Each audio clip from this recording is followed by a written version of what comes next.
क्या है आध्यात्म? दर्शन, चिंतन धारा, विद्या या संस्कृति की परंपरागत विरासत। आध्यात्म दर्शन यानी जीवन का शाश्वत सत्य।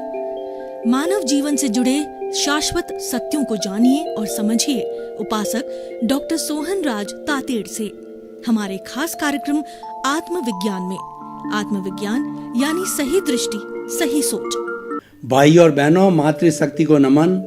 स्टूडियो में आपका हार्दिक स्वागत है, अभिनंदन है, सत्कार है। आत्मविज्ञान साइंस ऑफ द सोल कार्यक्रम के अंतर्गत हम आपको सही दृष्टि, सही सोच, राइट विजन, राइट थिंकिंग दे करके आपकी प्रज्ञा को जागृत करते हैं, आपकी चिंतन शक्ति को जागृत करते हैं कि कुदरत का कानून क्या है, सनातन सत्य क्या है और कुदरती रचना और कुदरत क्या है, और इन सब चीज़ों के माध्यम से किस तरीके से आप सनातन सुख को प्राप्त कर सकते हैं, वो हम आपको दृष्टि देते हैं। जैसी दृष्टि वैसी सृष्टि सारी हम आपको प्रदान करते हैं नए नए एपिसोड्स के माध्यम से।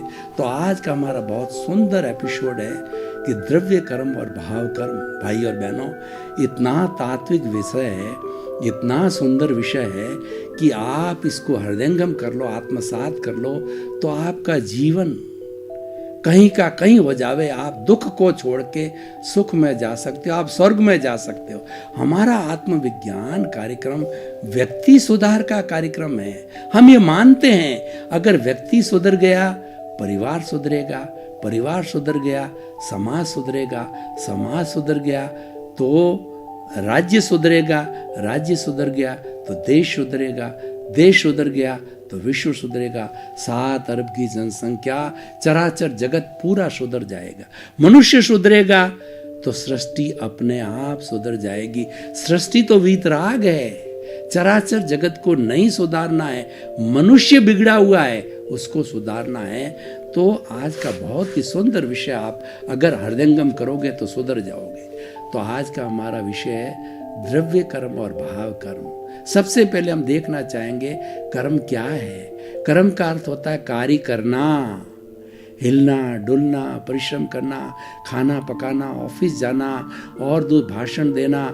जिस चीज़ का ज्योतिष वाला ज्योतिष का कार्य करता है, गृहिणी वाला गृह का कार्य करता है, नेता अपना वक्तव्य देता है, सरकार सरकार का काम करती है और बनिया बनिए का काम करता है। जितने भी हमारे कर्म हैं वो सारे हम कार्य करते हैं जो मन वचन काया से, वो सारा कर्म कहलाता है। ये तो एक परिभाषा है। और कर्मशु कौशलम, जो हम अच्छी तरह से कर्म करते हैं वो अगर हम जो गीता की भाषा के निष्काम कर्म करते हैं, कोई भी कार्य करते करते जो निष्काम कर्म का अर्थ होता है कर्म करते रहो। अरे करते रहो नहीं, करना पड़ेगा।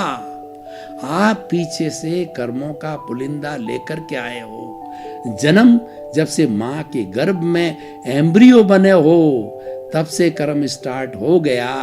पीछे से लेके आओ, फिल्म लेकर के आए हो और वो फिल्म 10 वर्ष, 20 वर्ष, 30 वर्ष, 50 वर्ष, 60 वर्ष, 70 वर्ष, 100 वर्ष जियोगे। हर क्षण मन वचन काया की वह फिल्म, मन वचन काया की बैटरियां जो है, जो चार्जिंग करके लाए हो, डिस्चार्ज होती रहेगी। आपकी स्वतंत्रता नहीं है, आप उसमें स्वतंत्र हो, समझ लीजिए। ये कुदरत का कानून है, ये कुदरत है, कुदरत की रचना है और ये कुदरत का कानून लागू हो गया। आपने ज्यों ही भी माँ के गर्भ में एम्ब्रियो बने हो, 9 महीने पहले की बात कर रहा हूँ, उस दिन से कुदरत के अधीन हो गए। अब वो कुदरत कहती है कोई करता नहीं है, तुम मेरे बस में आ गए हो, मेरी रचना और मेरा कानून तुम्हारे पे लागू होगा। लेकिन मनुष्य जब भीतर तो लटकता है माँ के पेट में, जब कहता है प्रभु खट्टी डकारें, इतना खून, इतनी गंदगी, इतनी गर्मी मैं सहन नहीं करता, मुझे जल्दी बाहर निकाल और मैं आपकी भजना करूँगा। बाहर आता है तो चकाचौंध राग द्वेष की देखता है तो, और फिर उस जो है कहना चाहिए उस माया में वो लुब्ध हो जाता है, पंचेंद्रिय सुख में लुप्त हो जाता है, वो जीवात्मा बना रहता है। तब वो सब भूल जाता है और फिर वापस सृजन करता है। लेकिन ये देखिए द्रव्य कर्म क्या होते हैं और भाव कर्म क्या थे। यानी जब आप माँ के गर्भ में आते हो और पिछले जन्म में एक्स रहे हो, मान लीजिए मनुष्य रहे, मैं तो सोहन राज नाम हूँ, पिछले जन्म में मोहन राज नाम रहेगा, तो मोहन राज नाम के व्यक्ति ने पूरे जन्म भर जितने कॉजेस डाले, जितने भाव बनाए, जितने राग द्वेष के अधीन रहा, और वो सब इकट्ठे हो गए, वो इकट्ठे होकर के कॉजल बॉडी बन गई। ये जन्म जन्मांतर से हर आत्मा अपनी पूरी संपत्ति साथ लेके चलती। देखिए, एक आत्मा ये शरीर छोड़ के दूसरे शरीर में जाती तो क्या जाता है, कैसे जाता है, उस गति को एक शरीर में ज्यों ही यहाँ से मृत्यु हुई, दूसरे जन्म में आत्मा जो जन्म लेती है उसको अंतराल गति कहते हैं। तो वो साथ क्या लेके जाती है, जो धन दौलत संपत्ति करोड़ों कमाई और उसमें पति पत्नी भाई बहन नहीं, सारा छोड़ के चली जाती है। जो उसने कॉजेस डाले हैं, जिसने राग द्वेष के कॉज डाले हैं, पुण्य पाप के कॉज डाले हैं, जितना जितना ज्ञान का सेवन किया है, वह कॉजल बॉडी कर्म शरीर एक वो साथ जाता है। पर वो कर्म शरीर तो वेयर हाउस है, वो अपने आप गति नहीं करता है, तो कौन गति करेगा, कैसे आत्मा जाएगी। और आत्मा प्योर जो ये कराने वाली वो विशुद्ध है, वो अक्रिया है, वो अशरीरी है, वो कुछ नहीं करती, वो तो ज्ञाता दृष्टा है, कोई भाव नहीं मिलाती है। तो कराने वाला जो है ये कॉजल बॉडी और प्रेजेंस आत्मा के बिना नहीं होती। अभी दो ही नहीं जा पाते, तो तीसरा क्या होता है, एक तेजस शरीर होता है जिसको हम करण वीर्य करते हैं। तेजस शरीर इसको धक्का देता, वो इनर्शिया बनाता है। जो लोग साइंस के लोग जानते हैं, बॉल को हमने फेंका जोर से तो हमने उसको इनर्शिया दिया, उसको हमने गति दी, मोशन दिया। ये गति, इनर्शिया, मोशन है, ये हमारा तेजस शरीर है, वह भी साथ जाता है और अगले शरीर में जाकर के ये करण वीर्य बनता है और पूरे जीवन भर इस शरीर को शक्ति देता है। प्रेजेंस विशुद्ध आत्मा की, परमात्मा की, कराने वाली प्रतिष्ठित आत्मा, कॉजल बॉडी। तो ये देखिए तीन हो गई, मैं तो हो गया शुद्ध आत्मा, और बाबा, बाबा कौन सा है, बाबा है ये कॉजल बॉडी, और बाबा को बालनाथ, ये बालनाथ बन गया। ये कहावत मैं और बाबा बालकनाथ, ये बालकनाथ बन गया, ये कहावत है। तो ये ऐसा चलता रहता चक्र। तो हमारा विषय है कि जो जो भाव हमने किए हैं पिछले जन्म में, मोहन राज ने वो भाव कॉजल बॉडी बनी, मोहन राज ने जो शरीर छोड़ा तो आत्मा की प्रेजेंस से कॉज बनाए, और आत्मा के साथ के अंदर वो जो भाव कर्म है वो आ गए, वो कॉजल बॉडी है, द्रव्य कर्म बन गए, और उन द्रव्य कर्म ने मोहन राज को सोहन राज बनाया। अब ये सोहन राज जितने जितने जो भाव कर्म करेगा तो अगले जन्म में जाकर के वह जो है वो तीसरा जो प्राणी बनेगा, दुष्यंत राज बन गया। तो ये क्रम शरीर का चलता रहता है, लेकिन आत्मा भूत में, वर्तमान में, भविष्य में, शुद्ध रूप में, परमात्मा स्वरूप में वो हाजिर है, और घुमाने वाला ये कॉजल है, ये बाबा है। ये भाव कर्म जो पिछले जन्म के थे, इस कर्म में द्रव्य कर्म बन जाते हैं। तो भाइयों बहनों, आपके समझ में आ गया, ये पिछले जन्म में जो कॉजेज डालते हैं वो सारे भाव कर्म हैं।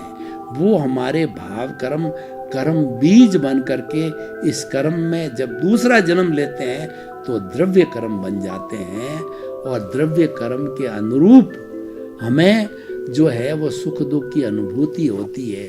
जैसे जैसे कर्म प्रारब्ध में आते हैं, उदय में आते हैं, जीवन भर हम सुख दुख की अनुभूति करते हैं, और नए भाव यहाँ पैदा करते हैं। वो हमारा भाव कर्म वो चार्ज पॉइंट है, वो जो पहले चार्ज था अब डिस्चार्ज बन गया। डिस्चार्ज है वो द्रव्य कर्म है, और नए कर्मों का सृजन, ये श्रृंखला चलती रहती है, इसी का नाम कुदरत है। तो ये जो हम यहाँ पे जितने भाव इकट्ठे करेंगे, आने वाले दुष्यंत राज का जो मैंने बताया जीव है, वह आज के इन भाव कर्मों के रूप में द्रव्य कर्म में परिणाम हो जाएगा। तीनों टाइम में आत्मा समान है, हमें उसको मुक्त कराना है। मोक्ष होता है आत्मा का। और ये क्यों हो रहा है? मोहन राज, सोहन राज और दुष्यंत राज तीनों क्यों बने? तीनों बने भाव कर्म से। उसको समझो, भाव कर्म नेक्स्ट बर्थ में कन्वर्ट हो गए द्रव्य कर्म के रूप में। अब मैं आपको बताना चाहता हूँ कि द्रव्य कर्म कौन कौन से होते हैं। पहले मैं आपको थोड़ी कर्म की परिभाषा मैंने काम की दृष्टि से कहा था, अब मैं जैन धर्म का अवलंबन लेता हूँ। तो कर्म जो है पौद्गलिक है और कर्म का परमाणु है। एक एक कर्म का विज्ञान है, ये प्योर मैथमेटिक्स है। और ये कर्म कैसे बंधते हैं कि हमारे इस कॉस्मॉस में, चराचर जगत में, सृष्टि में दो तरह के जो है चतुस्पर्शी और अष्टस्पर्शी। चतुस्पर्शी है विज्ञान की भाषा में होते हैं मास लेस पार्टिकल होते हैं जो इस कॉस्मॉस में हैं। और अष्टस्पर्शी तो साफ दिखाई देते हैं, घर दिखाई देता है, कैमरा दिखाई दे रहा है, मुझे लाइट दिखाई दे रही है, कंप्यूटर दिखाई दे रहा है। ये सब अष्टस्पर्शी और चतुस्पर्शी दिखाई नहीं देते, वो मासलेस होते हैं और वो विज्ञान भी उसको नहीं पकड़ सकती है, आज तक नहीं पकड़ पाया। विज्ञान ने अष्टस्पर्शी को कर्लियन फोटोग्राफी से, जो हमारा तेजस शरीर अष्टस्पर्शी है उसके फोटो लिए हैं, ओरा के फोटो लिए, आभा मंडल के फोटो लिए। चतुस्पर्शी इसकी पकड़ में नहीं आता है। चतुस्पर्शी कौन पकड़ सकता है? वह केवल अवधि ज्ञानी पकड़ सकता है, मनव प्रयोग ज्ञानी पकड़ सकता है। और केवल ज्ञानी तो संपूर्ण ज्ञान होता है, वो तो पकड़ेगा ही। लेकिन देखो विज्ञान तरक्की करता है, चतुस्पर्शी पकड़ लेता, अच्छी बात है। अष्टस्पर्शी पकड़ लिया, भगवान महावीर की वाणी को अष्टस्पर्शी उसने पकड़ लिया और पकड़ के अब सुनाई भी जा रही है 2500 साल पुरानी। क्योंकि सारी कॉस्मॉस में मैं जो बोल रहा हूँ इस कॉस्मॉस में जाती, इसका रूपांतरण होता है। इसका रूपांतरण होकर के आपके पास टीवी के माध्यम से आएगी, मोबाइल के माध्यम से आएगी, वीडियो के माध्यम से आएगी, ऑडियो के माध्यम से। ये सब कन्वर्शन होता रहता है प्रकृति में। ये सारी कुदरत करती है, प्रकृति में होता है, प्रकृति का काम यही है। तो हम बात कर रहे थे द्रव्य कर्म की। द्रव्य कर्म 8 तरह के होते हैं, समझना बहुत जरूरी है। ये जैन धर्म के संदर्भ में है कि 8 कौन कौन से होते हैं? ज्ञानावर्णीय, दर्शनावर्णीय, वेदनीय, मोहनीय, आयुष्य, नाम और गोत्राय।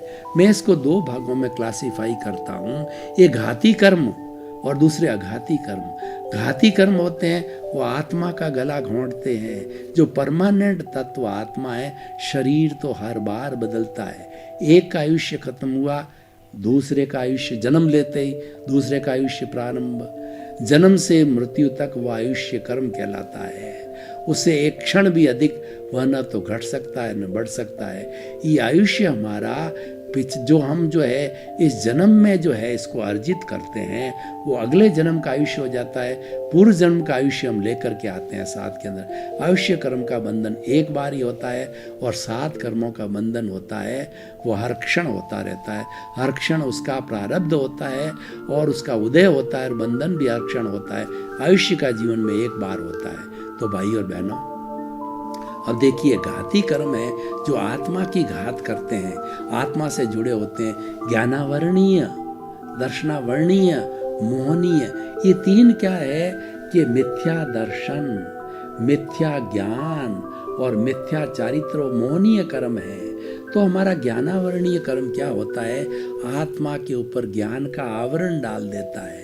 जैसे कि सूर्य है, वह चमकता है लेकिन उस पर बादलों का आवरण आ गया। इसका मतलब सूर्य का अस्तित्व है, रात नहीं हुई है, चंद्रमा नहीं है, सूर्य है।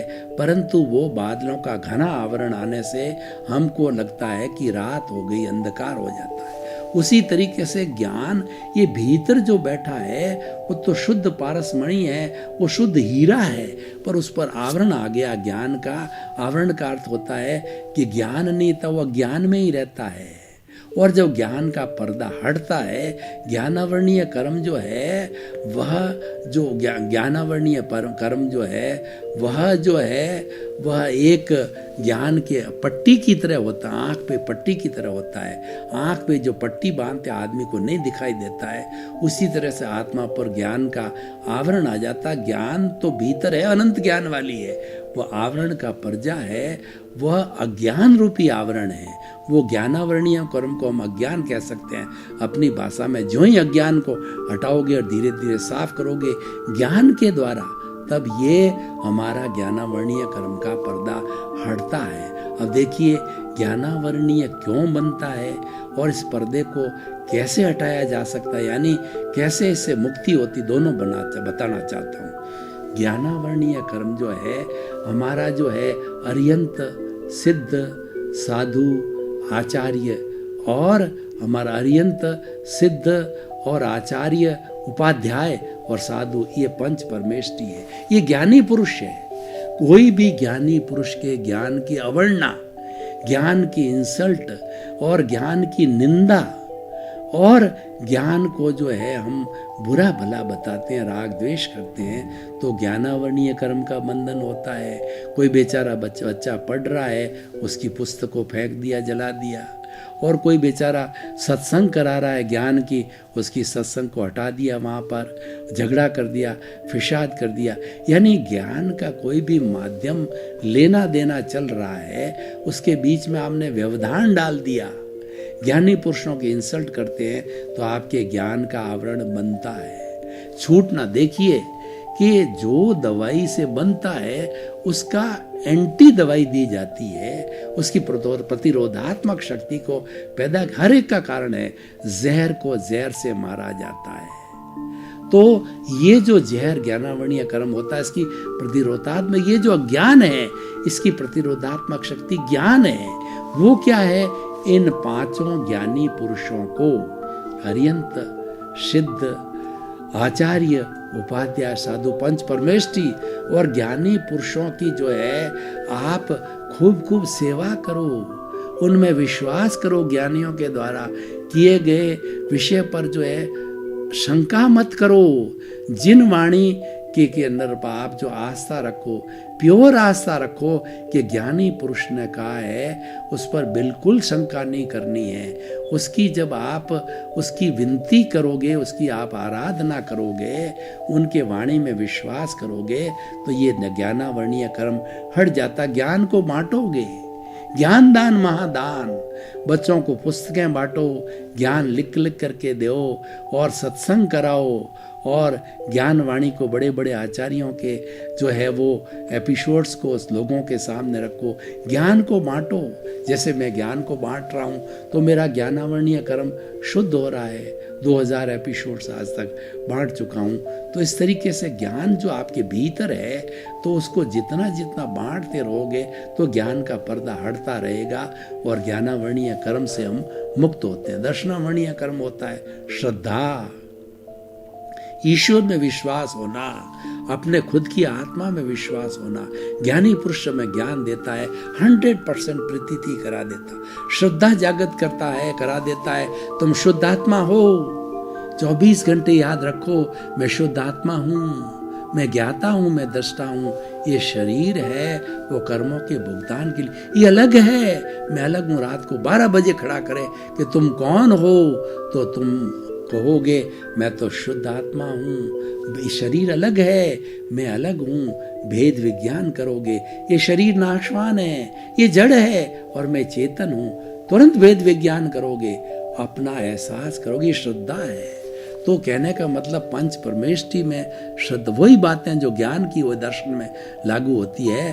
पंच प्रदेष्टि की श्रद्धा करना, पंच परमेष्टि की श्रद्धा करके अश्रद्धा करना, दर्शनावरणीय कर्म का बंधन, उसमें श्रद्धा करना, दर्शनावरणीय कर्म को हटाना।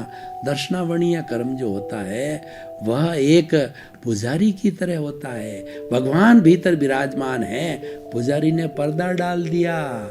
अब पुजारी कहता समय हो गया, भगवान के दर्शन नहीं होते हैं। आजकल ऐसे ऐसे पुजारी है कि उनको लक्ष्मी हाजिर करो, 100 रुपये का नोट हाजिर करो तो पर्दा हटा देता है। वो कहता है कि भैया नारायण के दर्शन कराए, लक्ष्मी ने कराए, मैंने नहीं कराई, ये लक्ष्मी आ गई है, लक्ष्मी ने ये पर्दा हटा दिया और लक्ष्मी नारायण के दर्शन करा रही। मैं कौन होता हूँ बीच में आने वाला, वो लक्ष्मी नहीं आई। ये तो एक व्यंग की बात है। कहने का मतलब वो पुजारी की तरह होता है जो आवरण आ गया, भगवान के दर्शन नहीं करने देता है। वह दर्शन वो भगवान के प्रति जो है वो भगवान में श्रद्धा नहीं करने देता, फेथ नहीं करने देता, वो जो है सम्यक दर्शन नहीं करने देता। और पहले ज्ञानावर्णीय कर्म के छूटने से सम्यक ज्ञान मिलता है, दर्शनावर्णीय कर्म के छूटने से सम्यक दर्शन मिलता है। वो ज्ञानी पुरुष जो हमारा आचार्य है, जो हमको सम्यक दर्शन एक बार करा देता, तुम्हारी मुक्ति अवश्य है, मुक्ति की नींव लग जाती है। कोई रोकने वाला मुक्ति में नहीं है। हम जितनी जागृति रखेंगे, देखिए ज्ञानी पुरुष कहता 100% प्रतीति करा के सम्यक दर्शन दे देता है और आपका जो कषाय है उसकी थैली को फेंक देता है। यानी नए कर्मों का बंधन नहीं होगा। पूर्व जन्म के कर्म हैं वो आपके बर्फ की शिला पर पिघलते रहेंगे धीरे धीरे। तो ज्ञानावर्णीय कर्म और दर्शनावर्णीय कर्म को हमको तोड़ सकते हैं। तीसरा मोहनीय कर्म है। मोहनीय कर्म क्या है? ये शराबी की तरह होता है। शराब पीने के बाद में व्यक्ति बेभान हो जाता है। तो हमारे मोहनीय कर्म का जब उदय होता है, जीवात्मा होता है, मैं और मेरा घर, मेरा परिवार, मेरी धन, मेरी दौलत, मैं कितना बड़ा विद्वान हूँ, मैं कितना बड़ा प्राइम मिनिस्टर हूँ, मैं कितना बड़ा MLA हूँ, मैं इतना बड़ा हो गया हूँ। सुपीरियरिटी कॉम्प्लेक्स सब मेरे नीचे हैं। भाई और बहनों, आपका बहुत बहुत धन्यवाद। आप आत्मविज्ञान कार्यक्रम देखते रहिए, आपको नए नए सूत्र मिलेंगे, आपको आत्मा की जागृति होगी, आपके स्वयं का स्वरूप, आपके स्वरूप का निरीक्षण, सेल्फ रियलाइजेशन, आत्मज्ञान मिलकर के आप सिद्ध बुद्ध मुक्त हो सकते हैं। क्योंकि हमारा उद्देश्य है सर्वे भवन्तु सुखिनः, सर्वे भवन्तु निरामयः। उसी क्रम में आपका जीवन आनंदमय हो, मंगलमय हो। आपके प्रति बहुत बहुत शुभकामनाएं। आत्मविज्ञान में आत्मविज्ञान यानी सही दृष्टि, सही सोच।